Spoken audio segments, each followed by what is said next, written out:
করো।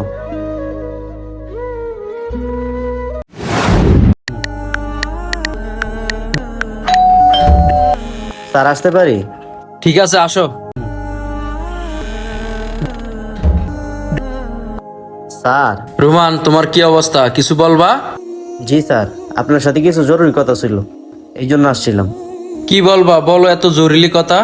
স্যার, আজকে 12টার দিকে আসছিলাম, মানিক স্যার এইখানে বসে ছিল যে আজকে যেহেতু প্রথম রোজা, এই জন্য সবাই বলতেছিল যে আজকে একটু তাড়াতাড়ি ছুটি দেওয়ার জন্য। এই বিষয়ে মানিক স্যারের কাছে আবদার করছিলাম। মানিক স্যার আমরা অপমান কইরা এখান থেকে বের করে দিছে। কি বলো, এই বিষয় নিয়ে তোমার সাথে খারাপ আচরণ করছে? জি স্যার। রমজানে 1 সপ্তাহ আগে মানিকের আমি বলে দিছি রমজান মাসে 4টা বাজে যেন অফিস ক্লোজ করে দেয়। আচ্ছা ঠিক আছে, আমি ওর সাথে কথা বলবো। এখন তো 4টা বাজতে 10 মিনিট বাকি আছে, তাহলে আজকে তোমরা চলে যাও। আর হ্যাঁ, আগামীকাল থেকে 5টা বাজে অফিস ছুটি দিবা। ঠিক আছে স্যার, আপনাকে অসংখ্য ধন্যবাদ।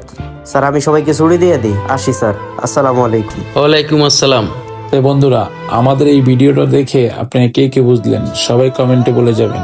আর এই ভিডিওটা যদি ভালো লেগে থাকে তাহলে অবশ্যই লাইক, কমেন্ট, শেয়ার করে ফলো করে পাশে থাকবেন। সবাইকে ভিডিওটা দেখার জন্য ধন্যবাদ।